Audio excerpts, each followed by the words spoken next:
Bueno, vamos a nuestra mesa de conversación. Hoy día están con nosotros nuestros panelistas ya de la casa, Rodrigo Arellano, ¿cierto? Analista y académico de la Universidad del Desarrollo, y Marco Moreno, analista y académico de la Universidad Central. Muchas gracias por estar esta noche aquí en Estado Nacional Prime. Bienvenidos. Como siempre, encantado, Connie. Muchas gracias. Bueno, ya la habíamos anunciado, nuestra invitada que ya está sentada a la mesa, Paula Daza, ex subsecretaria de Salud del gobierno de Sebastián Piñera y en plena crisis del COVID, y directora ejecutiva del Centro de Políticas Públicas en Innovación en Salud de la Universidad del Desarrollo. Paula, bienvenida. Muchas gracias, Connie, por invitarme. Bueno, y vamos a tener más adelante también, vamos a sumar a otra voz aquí a la mesa, al senador y expresidente de la Comisión de Salud del Senado, Juan Luis Castro. Así es que tenemos harto y harto paño que cortar. Voy a partir preguntándole, Paula, a su juicio, ¿qué tan crítica es la situación de salud a raíz de los virus respiratorios que estamos viviendo?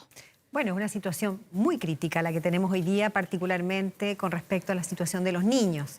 Hemos visto que hoy día la cantidad de virus circulante, virus respiratorio sincicial, es de las más altas de los últimos años, es bastante mayor que el año pasado y que el año 2019, que fue previo a la pandemia. Claro, el año pasado tuvimos cerca más de 3.000 en los centros Centinela, más de 30.000 virus circulantes. El año 2020-19, por ejemplo, llegamos a algo de 20.000. O sea, ya el año pasado vimos un aumento significativo y hoy día estamos viendo un aumento bastante más significativo que el año pasado. Y eso impacta, por supuesto, a los niños más chiquititos. Claro, porque en el COVID teníamos que los más afectados eran los adultos mayores. Ellos eran los que estaban hospitalizados, los que usaban las camas críticas, ¿cierto? Y también, lamentablemente, los que más fallecieron. Pero hoy día tenemos a nuestra otra población más vulnerable, ¿cierto? Los lactantes, los recién nacidos, los menores de 5 años, que son los más afectados. Dicen que el pic podríamos llegar al pic de virus respiratorios y concretamente de virus sincicial a fines de junio. ¿Es así? Bueno, yo creo que estamos hoy día en un pic. ¿Cuánto tiempo va a durar este pic y si va a seguir aumentando? Probablemente las próximas semanas. Las próximas 2 semanas van a ser semanas tremendamente complejas para el mundo pediátrico, porque este virus afecta a los niños más chiquititos y son los que requieren camas críticas. Ahora, hablando de los menores de edad, el doctor Jaime Mañalich, ¿cierto?, exministro de Salud, que estuvo hoy día en la tarde aquí en Noticias 24, dijo que si las cosas se manejan como hasta ahora, 120 menores de 6 meses podrían morir. ¿Usted coincide con esa cifra o esa proyección?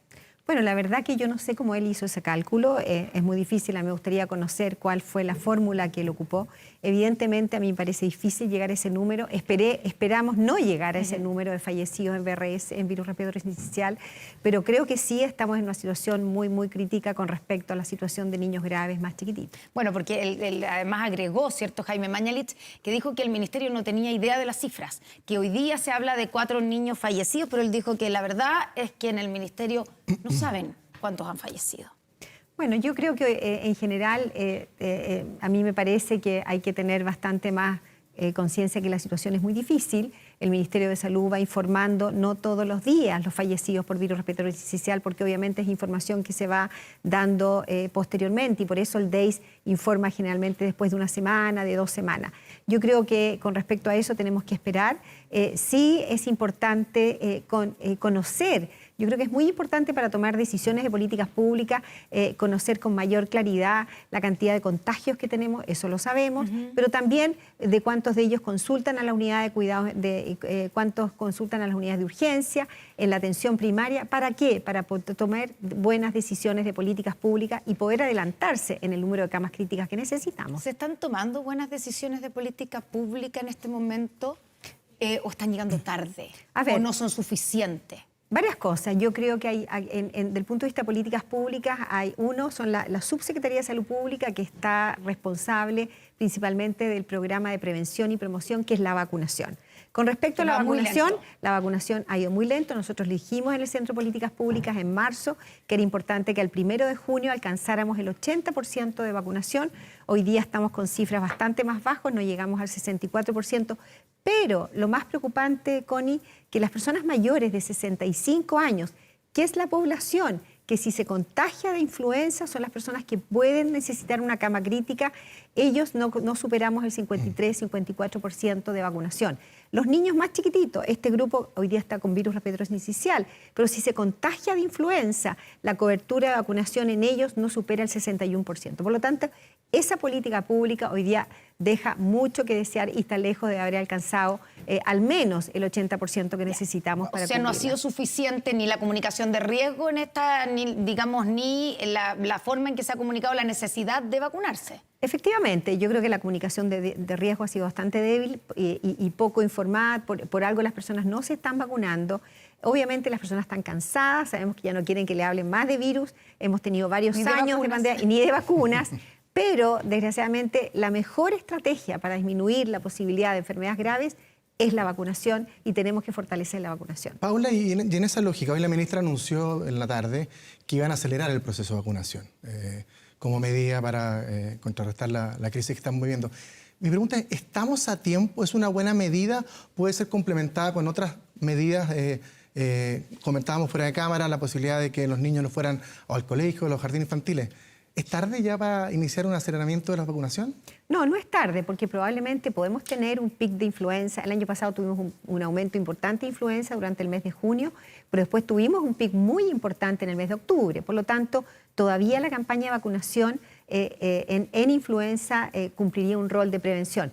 Pero acá hay que no solamente comunicar, aquí hay que tomar medidas bastante energéticas y hoy día ser más agresivo con la campaña. Hoy día ¿Con qué tipo de medidas? Por ejemplo, ¿cuánto necesitamos vacunar para alcanzar ese 80%? Para alcanzar el 80% de los adultos mayores de 65, que es la población de riesgo, necesitamos vacunar al menos 600.000 personas de aquí al 15 de junio. ¿Qué significa? Que debiéramos estar vacunando al menos 80.000 personas diarias de adultos mayores para alcanzar esos números.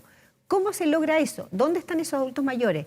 Bueno, en un momento nosotros llegamos a tener hasta 20 móviles en la Subsecretaría de Salud Pública para poder salir a vacunar, llevar esas vacunas donde las personas lo necesitan, a los hogares de adultos mayores, donde las personas van a buscar su jubilación, donde las personas están. Lo mismo con los niños, ir a vacunar a los niños a los jardines infantiles, por lo tanto hacer políticas focalizadas para poder alcanzar esos números, si no, Ahora, no los vamos a alcanzar. Eso requiere recursos. Recursos, por supuesto que requiere recursos. Se lo pregunto si el ministerio tiene esos recursos, porque hoy día el doctor Mañalich aquí también dijo que el ministro Marcel no le estaba entregando los recursos que necesitaba la ministra Aguilera. Bueno, esa información yo no la tengo. Lo que sí sabemos es que hay una alerta sanitaria que la ministra Aguilera prolongó a partir de marzo para la campaña de invierno. ¿Y qué significa la alerta sanitaria? Que le permite al Ministerio de Salud contar con los recursos para poder acelerar todos estos procesos. Por un lado de la Subsecretaría de Salud Pública, para poder fortalecer la campaña de vacunación, por el lado de las redes asistenciales, contratar personal de salud, equipamiento, insumos. Por lo tanto, hoy día tenemos una alerta sanitaria que permite contar con los recursos frente a estas situaciones de crisis. Marco Paula, Moreno. Se suele decir que cualquiera tiene una estrategia hasta que no le revienta en la cara, ¿no? Y pareciera ser que este problema es más estructural en el caso del Ministerio de Salud, donde tú cumpliste funciones, y lo que está ocurriendo hoy día, ¿no? Connie decía el tema de la comunicación de riesgo, ¿no? Es decir, no se logra instalar adecuadamente, a pesar de que la gente tiene distancia, la vacuna, el agotamiento con todo este proceso, pero no se logra instalar en la población, ¿no? El riesgo que significa no estar vacunado, el riesgo que significa exponerse. Es un problema estructural del Ministerio de Salud que no tiene que ver solo con esta administración, sino que tiene que ver con una manera de hacer política pública por parte del Ministerio de Salud que es solo reactiva y con dificultades para actuar de manera proactivamente? A ver, yo creo que hay dos cosas. Uno, el tema de prevención y promoción, que es la vacunación, y otro, el tema es redes asistenciales. Sí. Con respecto a la prevención, que es la responsabilidad de la Subsecretaría de Salud Pública, en general en Chile hemos tenido una muy buena cobertura de vacunación en todos los ámbitos, en los niños y también en los adultos. Particularmente ahora, post pandemia, probablemente se ha producido una fatiga pandémica, vacuna. Las personas obviamente se vacunaron en forma muy responsable durante todo el periodo de la pandemia, ¿cierto? Que la primera, segunda, tercera. Ya la cuarta dosis las personas empezaron a flaquear, ya la quinta dosis dijeron, bueno, ya no quiero más vacuna. Entonces justo nos llegó la influenza y otra vacuna más. Yo creo que probablemente esa fatiga que se produce en un tema de salud pública que nos ha afectado los últimos 3 años puede estar incidiendo. Pero en estos momentos donde la situación que uno dice, ¿no es cierto?, la percepción de riesgo que uno habla. La percepción de riesgo significa la percepción que yo tengo de enfermarme gravemente es menor y existe esta fatiga. Obviamente, la instalación de hacer una muy buena campaña de comunicación y acercar la vacunación a la población es importante.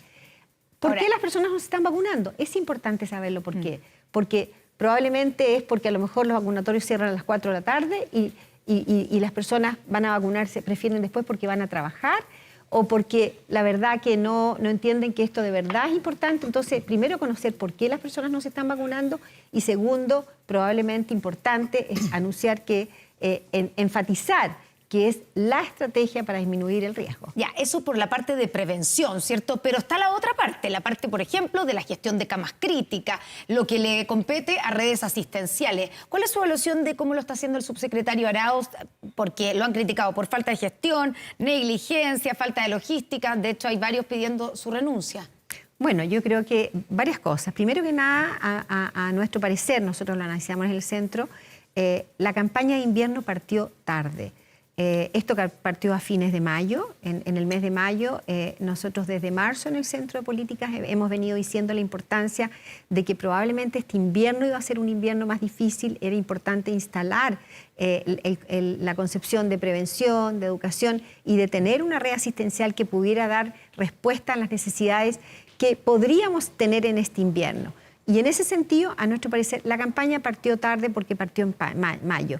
¿Qué significa una campaña de invierno? Significa una logística muy importante. Primero, capacitación de personal de salud a lo largo de todo Chile. Segundo, contar con los recursos de infraestructura, de insumos, de ventiladores a lo largo de todo nuestro país. Por lo tanto, requiere una preparación que claramente hoy día en pediatría estamos en un límite bastante complejo. Hoy día todavía estamos a tiempo y yo creo que tenemos que fortalecer y todos de nuestras veredas, de nuestra posición, tenemos que apoyar y ayudar para poder sacar adelante hoy día una situación que probablemente nos va a seguir durando varias semanas. Paula, le han llamado al gobierno para pedirle ayuda porque hoy el presidente Piñera, muy temprano, publicó en su cuenta de Twitter que ponía a disposición a todas aquellas personas que habían colaborado en su gobierno, a disposición de este gobierno. Parecido a lo que pasó con los incendios, que yo vi al ministro Delgado en La Moneda, dijo, aquí ponemos a disposición todos quienes combatieron la pandemia del COVID a disposición del gobierno. ¿La han invitado? Bueno, personalmente, desde el centro, yo he venido conversando con la ministra desde hace mucho rato, desde que ella entró al ministerio,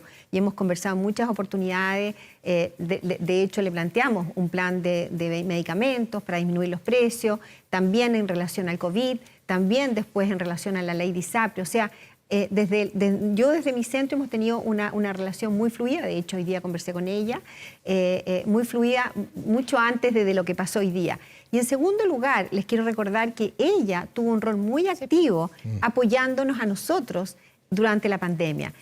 Yo respeto mucho a ella, es una persona muy profesional, de gran conocimiento, y en este sentido, claramente, las personas que hemos estado en salud pública entendemos que independientemente del color político, frente a estas situaciones de crisis, uno está disponible para poder ayudar y aportar. Ya, y desde esa vereda que usted dice, cooperó, ella misma hoy día lo recordó, la ministra de Salud, ¿cierto?, que había cooperado desde el comité asesor en el caso del COVID con el gobierno de Sebastián Piñera.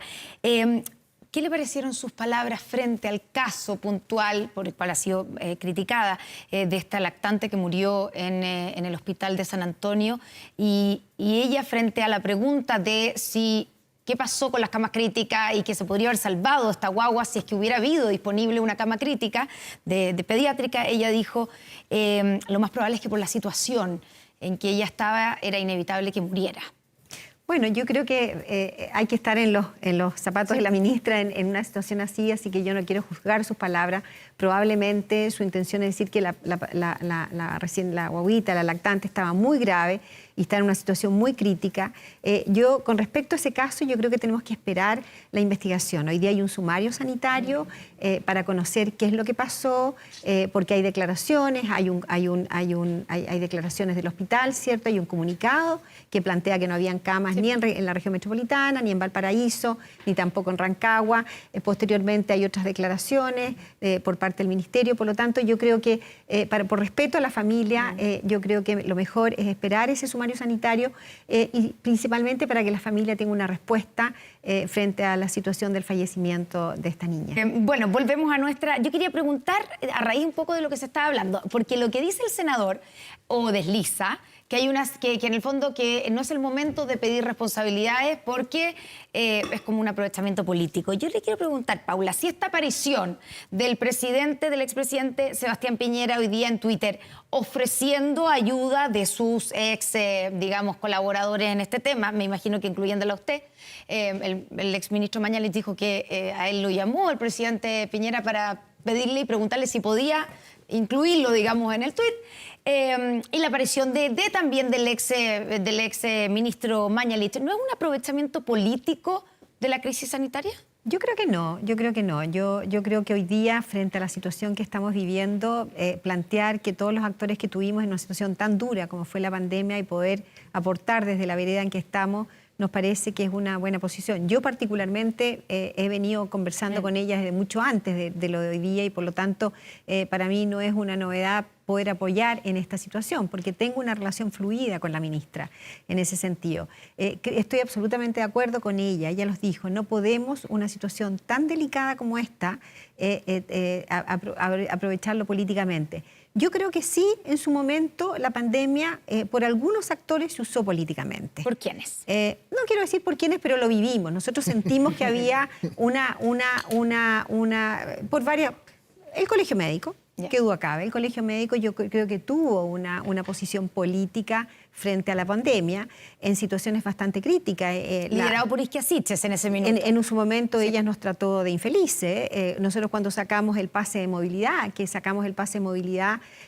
teniendo datos, teniendo información, viendo que las personas vacunadas disminuyen la posibilidad de contagio, el ex subsecretario Cuadrado dijo que éramos unos criminales. El exalcalde Jadwe se creyó. El alcalde Jadwe, perdón. Entonces, sí. Creo que esas situaciones, en momentos de crisis, creo que tenemos que aprender y no puede ser que lo miremos así, situaciones sanitarias. Por lo tanto, creo que acá la lección de eso para nosotros y particularmente para mí es muy importante. La idea desde mi vereda es aportar en las políticas públicas en salud, que es lo que yo sé. Marco. Sí, parece acuerdo sobre el diagnóstico, ¿no? Tanto en quienes están en el gobierno como en este caso Paula, que está fuera del gobierno, ¿no? Respecto de la crisis y de los elementos estructurales que esta tiene. Pero ¿por dónde irían las soluciones si usted tuviera que tener funciones nuevamente ejecutivas en el gobierno? ¿Qué recomendaría entonces hacer para enfrentar este momento, como decía el senador, que estamos en un pic, ¿no es cierto?, que probablemente haya otro, pero ¿qué habría que hacer, ¿no? Junto con la comunicación de riesgo, que ya distinto a lo que se está haciendo. Distinto a lo que se está haciendo. Bueno, yo creo que hay varias cosas. Con respecto a la vacunación, yo creo que se puede hacer mucho. Yo creo que salir a vacunar, hacer aquí hay que focalizar las campañas de vacunación. Los adultos mayores, los niños, los jóvenes, quienes no se están vacunando. Uno puede focalizar esas estrategias de vacunación saliendo a vacunar. Yo creo que eso nos puede permitir alcanzar, al menos en la población de riesgo, mejores coberturas. Con respecto a la situación de redes asistenciales, yo creo que es importante que haya un liderazgo, una persona que pueda coordinar la red asistencial público-privada de una manera enérgica y también una persona que pueda coordinar la Subsecretaría de Salud Pública y la Subsecretaría de Redes Asistenciales.